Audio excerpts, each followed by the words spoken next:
Hey there. I wanted to talk to you if you have been called any of the following: a giver, a fixer, a yes person, maybe a really great multitasker, the reliable one, potentially the peacekeeper.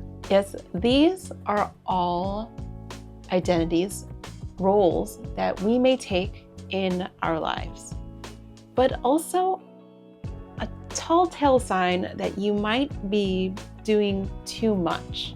This is something that I know I am very guilty of. I have been called all of these things in different facets of my life, my career, a lot of my relationships, even in specific family dynamics. So if this sounds like something that you do, I don't want to go into those roles until probably, I don't know, maybe at another time. But I want to talk about 3 simple things that you can do today to really reconsider your role that you play in some of the tasks that you do, to kind of step back and also reclaim some of that time and energy that you might be spending doing things that aren't really beneficial for you. This one is a big one for me. I know that really, as somebody that has been a career fixer, it's harder than you think. If you have your own roles, there's probably different identities that I've missed. Feel free to write those down in the comments below, and let's get into it.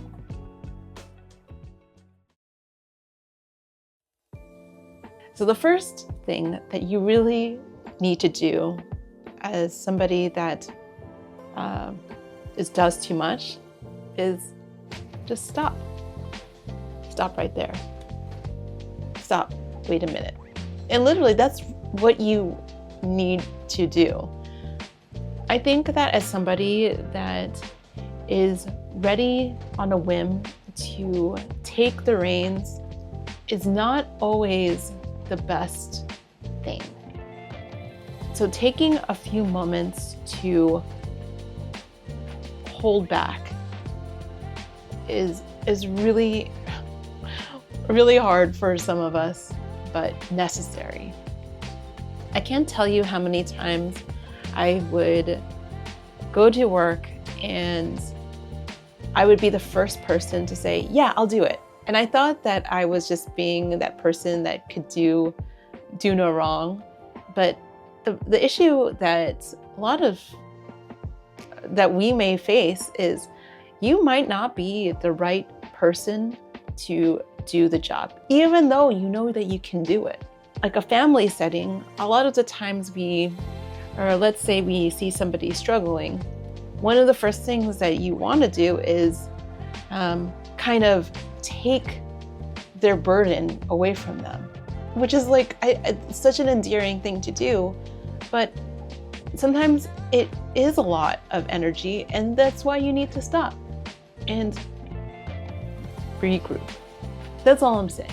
I mentioned the word burden, and I think that when you redefine what burden means to you, I think it might help understand the magnitude of doing too much. When you start saying that I want to alleviate the burden on somebody else, did they mention that it's a burden, or is it on you? This is kind of the reason why you want to stop and really get a perspective on this. So the second step is probably also easy in some facets of your life, but maybe difficult in other ways. And that is asking for help. Like, you have items in your life that are completely dialed in. Maybe in your workspace, you are you're not the fixer, you're not the multitasker, but at home is a completely different story. Sometimes asking for help is a simple, I can't do this, can you do it? And that is really hard for somebody that is typically the fixer or the multitasker.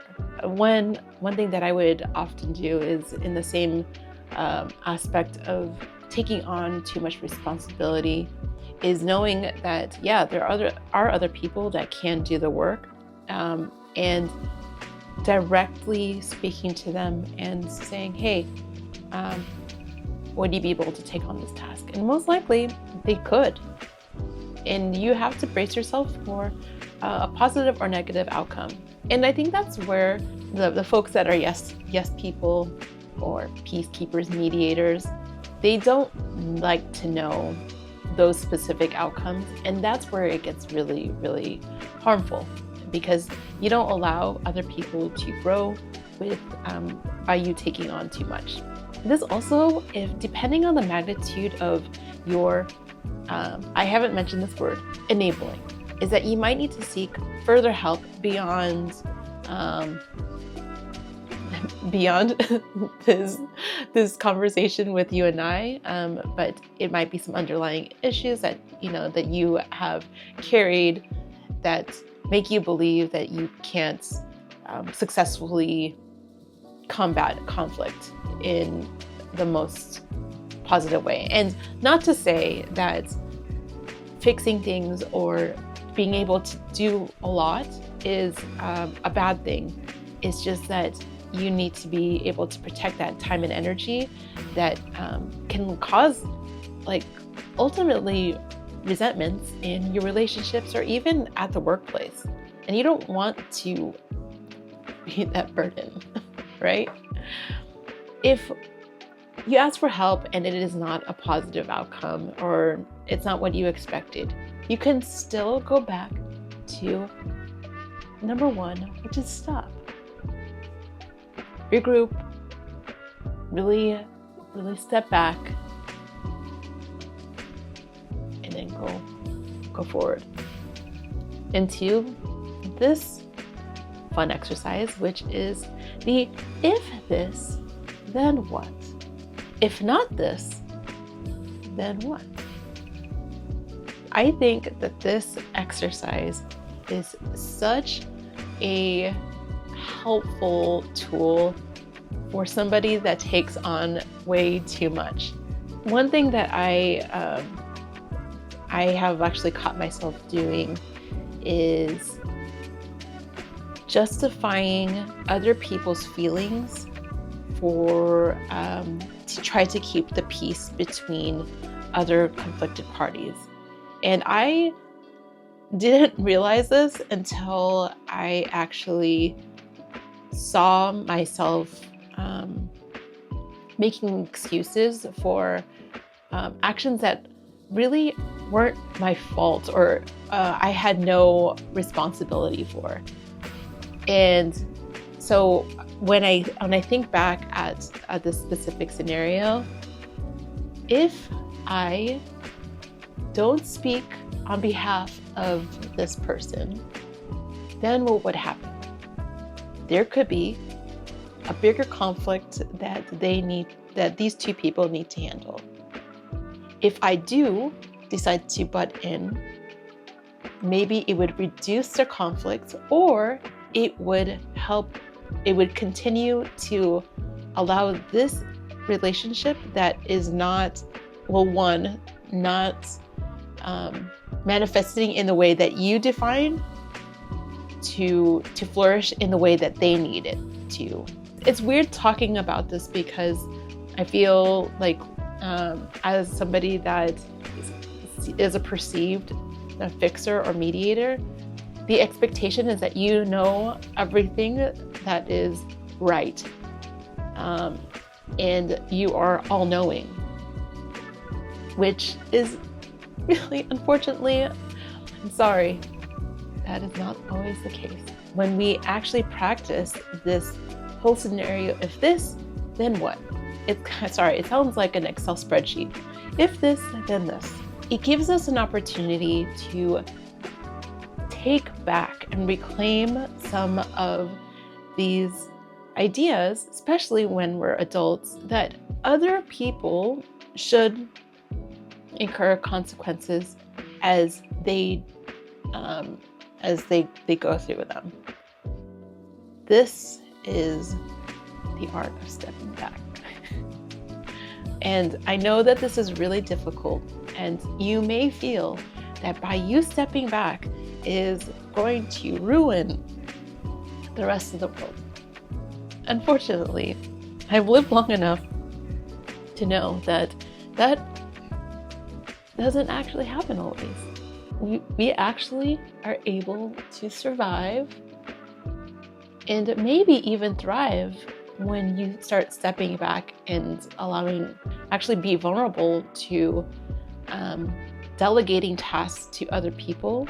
You become a little bit more aware of how much stronger you can be when you see other people achieving their goals without you doing them yourself. I wanted to talk about it a little bit.